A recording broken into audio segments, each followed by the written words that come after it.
Caros irmãos, queridas irmãs, com grande alegria, a Igreja celebra hoje a solenidade dos santos apóstolos São Pedro e São Paulo, que são as colunas da Igreja de Roma, são esses heróis da fé, esses nossos irmãos mais velhos, que nós admiramos, que nós veneramos, e que nós devemos procurar imitar em seu amor por Jesus, em seu zelo, em sua dedicação à causa de Cristo, de propagar o Evangelho, de dar testemunho de Jesus. Como nós escutamos na antífona de entrada de hoje, como nós cantamos, estes são os apóstolos que durante a sua vida na terra plantaram a igreja e a regaram com o seu sangue. E essa é uma imagem muito bonita. A igreja foi plantada por eles. O próprio Jesus faz essa comparação da igreja com uma árvore que cresce, que se desenvolve. E esses apóstolos regaram com o seu sangue a igreja plantada por eles, e esse plantio se dá pela pregação apostólica, como na parábola do semeador. Por isso hoje nós usamos a cor vermelha, lembrando o martírio desses dois grandes apóstolos em Roma. São Pedro, na colina Vaticana, onde estão até hoje os seus restos mortais, as suas relíquias, debaixo do altar da confissão na Basílica de São Pedro, no Vaticano. São Paulo, na Via Ápia, foi decapitado e os seus restos mortais estão ainda ali na Basílica de São Paulo, fora dos muros, também debaixo do altar, nos lembrando que a sede da igreja é a cidade de Roma, justamente porque ali esses dois grandes apóstolos pregaram o Evangelho e sofreram o martírio, receberam a coroa do martírio, regaram aquele solo, aquele chão com o seu sangue, consagrando assim. É a igreja que teve a presença de São Pedro e São Paulo e cujo chão foi regado com o sangue deles como testemunho da sua fé, do seu amor por Jesus.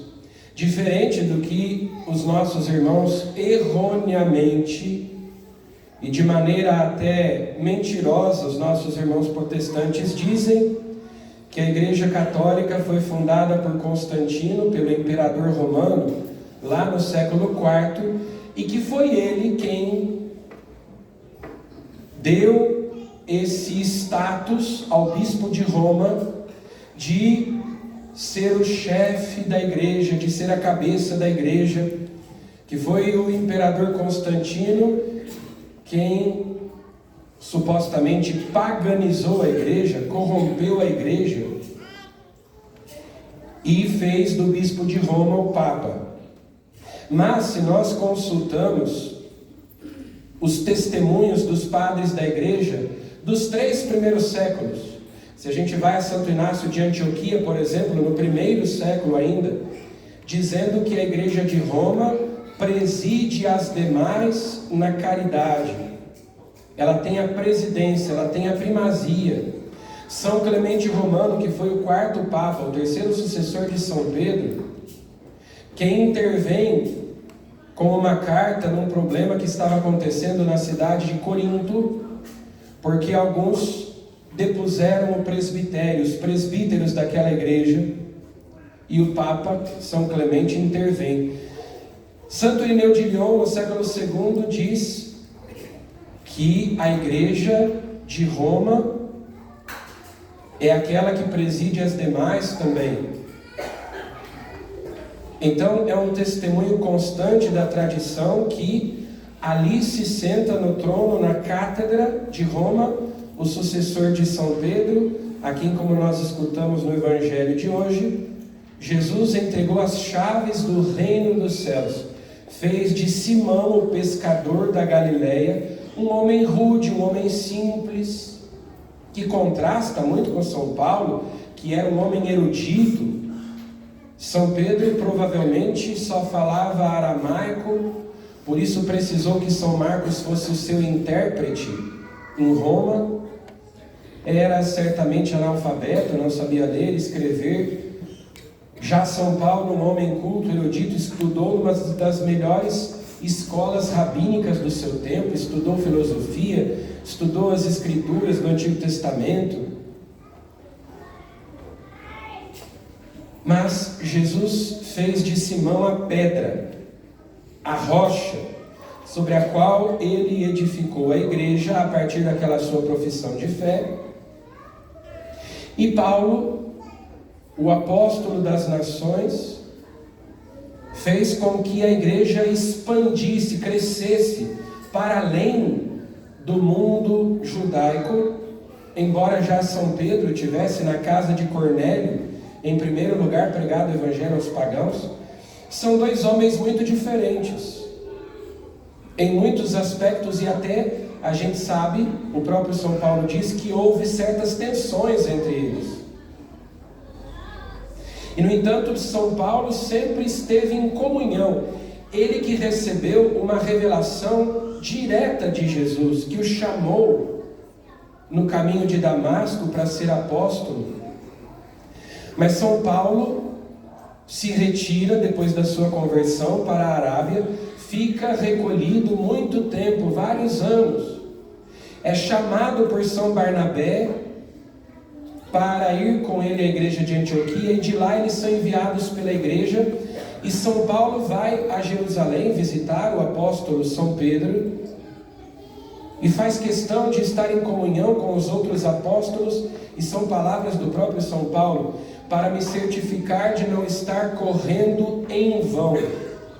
Ou seja, que o evangelho pregado por ele, embora ele tivesse recebido de Jesus o mandato apostólico, a necessidade de estar em comunhão com os apóstolos, com o vigário de Cristo, Pedro, que é a cabeça visível da igreja, e os seus sucessores, os papas.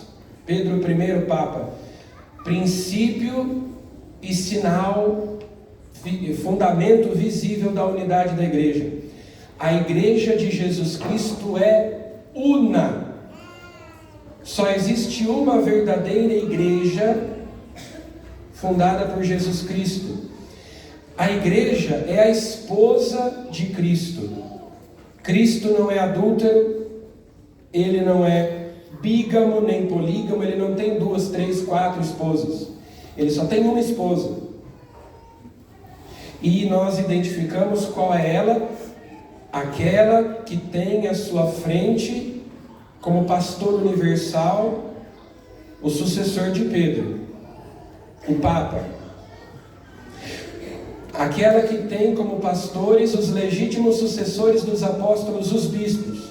Cada bispo tem jurisdição dada pelo Papa sobre a sua igreja local, a igreja particular, aquela porção do povo de Deus confiada a ele. É por isso que na oração eucarística nós mencionamos o nome do Papa e do Bispo. Não é só porque nós rezamos por eles, nós dizemos em comunhão, ou seja, em unidade.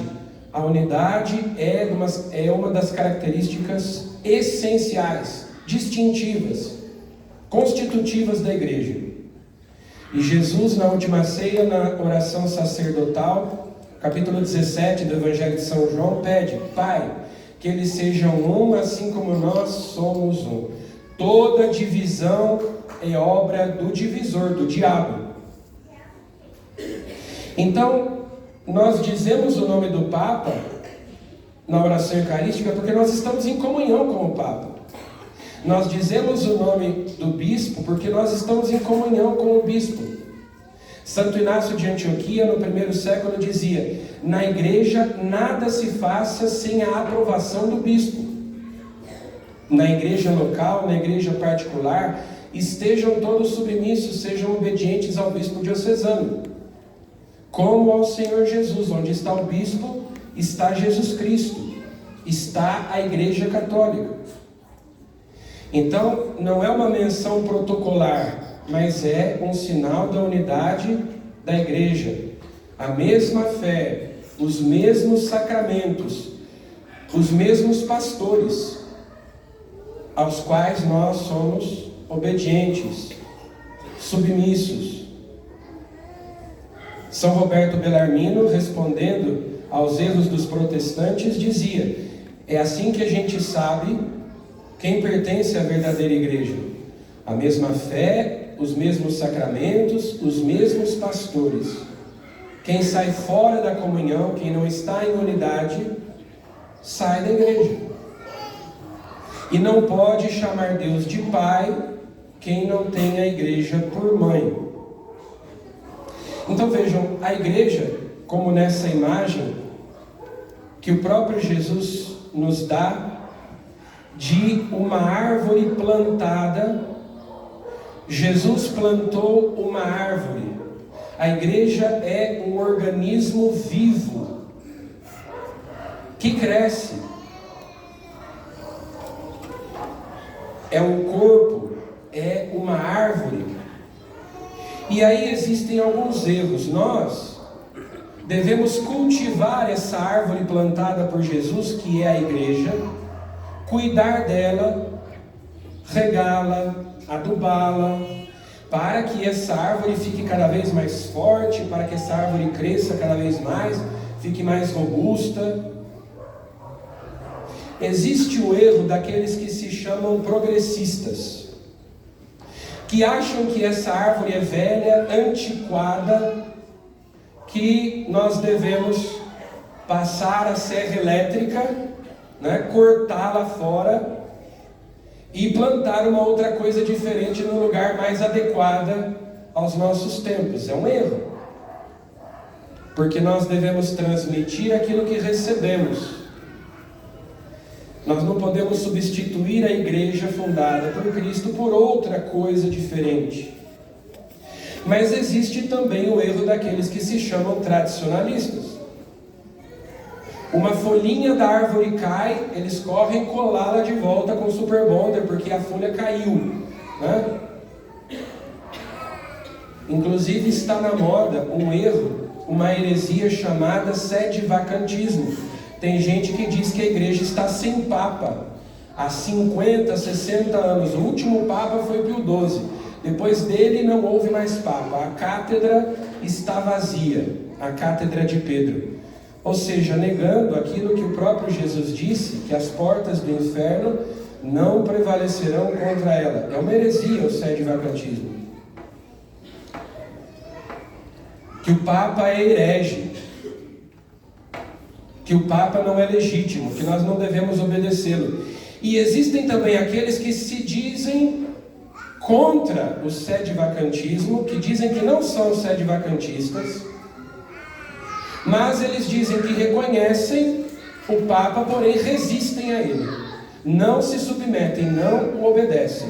Porque, segundo eles, a igreja está em estado de exceção desde o Concílio Vaticano II e eles podem fazer o que querem sem terem jurisdição para isso, sem se submeterem a bispo, sem se submeterem ao Papa, em desobediência. Eles celebram a missa de sempre. Nós celebramos a missa de nunca,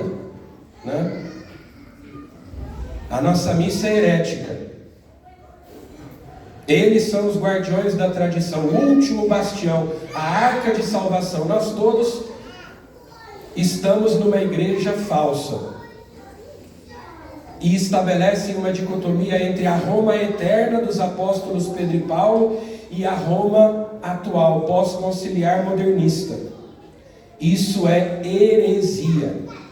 Essas pessoas não estão em comunhão com a igreja. Essas pessoas são inspiradas pelo diabo, iludidas, enganadas pelo diabo. Nós precisamos ser atentos a essas coisas. Nem o erro dos protestantes, nem o erro dos progressistas, nem o erro dos tradicionalistas. Ao longo da história da igreja houve muitas heresias desse tipo. Os gnósticos, os donatistas, os montanistas, os cátaros, todos esses grupos diziam: nós somos os verdadeiros cristãos, os verdadeiros católicos. A igreja hierárquica se corrompeu e a verdadeira fé subsiste no nosso grupinho, na nossa seita, que está separada da igreja. Nós somos os verdadeiros guardiões da fé. O Papa está errado, os bispos estão errados.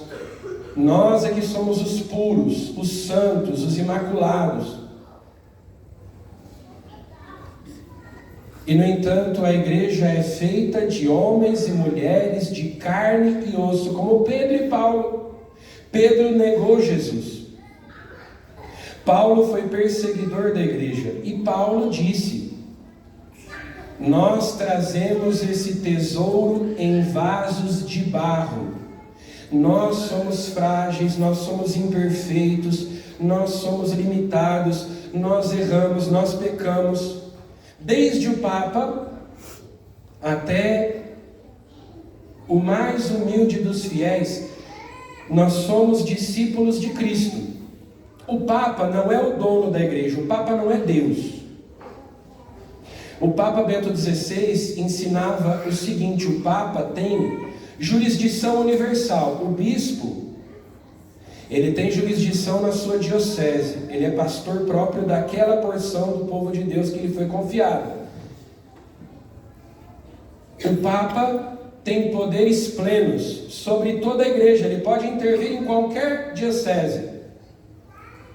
Mas isso não significa que o Papa tenha poderes ilimitados. Também o Papa deve estar submisso à autoridade de Jesus Cristo. Claro. Não é que tudo que o Papa faz, tudo que o Papa diz está certo, mas nós, com obediência filial, com benevolência, com boa vontade, devemos acatar aquilo que o Santo Padre diz, aquilo que o Bispo diz. Ainda que nós não compreendamos, ainda que em algum aspecto nós discordemos, mas com filial obediência, fora da obediência da comunhão com a igreja, não é possível agradar a Deus, não é possível seguir Jesus Cristo, porque não existe ser católico do meu jeito, do jeito que eu acho. Independente, grupos independentes, autônomos, autocéfalos, não podem dizer que guardam a tradição da igreja. Porque não existe tradição fora da comunhão e da unidade com o Papa e os bispos. O magistério vivo. O magistério não é uma coisa do passado, é do presente, assim como a tradição. A tradição é viva, é a pregação da igreja. Todos os dias. De ontem, de hoje e de amanhã. Então celebrar os apóstolos São Pedro e São Paulo é celebrar a unidade da igreja. Numa só fé, um só Senhor, um só batismo, um só Deus, uma só igreja. A igreja que é católica, que está espalhada pelo mundo inteiro. É una e ao mesmo tempo é católica, universal. É santa, é apostólica, é romana, tem a sua sede em Roma, porque lá Pedro e Paulo viveram e morreram, foram martirizados, porque o bispo de Roma é o sucessor de Pedro. Quem diz que a Roma atual é uma Roma corrompida, comete heresia. que a verdadeira Roma é a do passado, do presente não é mais católica, que o Papa atual é herege, os papas últimos são hereges. Então cuidado com quem tenta ser mais católico ou se acha mais católico do que o Papa. Cuidado com a soberba, cuidado com a vaidade. O diabo é astuto, é esperto. Ele sabe por onde nos conduzir para o inferno, nos afastando da igreja de Cristo. Nós somos vasos de barro que carregam um tesouro. Cristo nos conquistou, Cristo nos atraiu. Nós somos vasos de barro, mas nós temos este tesouro dentro de nós que nós queremos partilhar, compartilhar, transmitir aos outros a alegria do Evangelho, a alegria de pertencer à igreja de Jesus, de estar em união com a igreja fundada por Jesus, os seus legítimos pastores. Vez ou outra nós rezamos algumas partes da missa em latim, porque esse é um sinal de que a igreja, embora esteja presente em todos os países, e cada país tem a sua própria língua, mas a gente canta, a gente reza algumas partes da missa em latim, que continua sendo a língua oficial da igreja, porque esse é um sinal de unidade com o passado e com a igreja presente em todos os lugares, para dizer que nós somos uma unidade, uma só igreja. Então nós temos uma diversidade, mas nós temos também uma unidade, é um sinal de unidade. Vamos pedir a São Pedro e São Paulo que intercedam por nós, para que nos concedam a graça de estarmos sempre efetivamente unidos. Não só de boca, não só uma união formal, mas efetiva. Porque, como eu disse, existem os sedevacantistas teóricos e aqueles que são sedevacantistas práticos. Dizem que reconhecem o Papa, mas resistem a ele. Não se submetem. É o mesmo erro dos protestantes. É o mesmo espírito de rebeldia, de insubmissão, de insubordinação e de desobediência dos protestantes, dos hereges de ontem, de hoje e de amanhã. O católico é obediente. O católico tem um amor e uma obediência filiais, benevolência, boa vontade. Não aquela malícia, aquela má vontade de ficar suspeitando de tudo aquilo que o Papa diz, daquilo que os bispos dizem, problematizando tudo. Peçamos a São Pedro e São Paulo que nos façam verdadeiramente católicos, que nos concedam a graça da unidade, de conservarmos no coração esta fé que nós recebemos da igreja, que sinceramente professamos, e que nesta igreja nós possamos viver e morrer. Louvado seja nosso Senhor Jesus Cristo. Para sempre seja o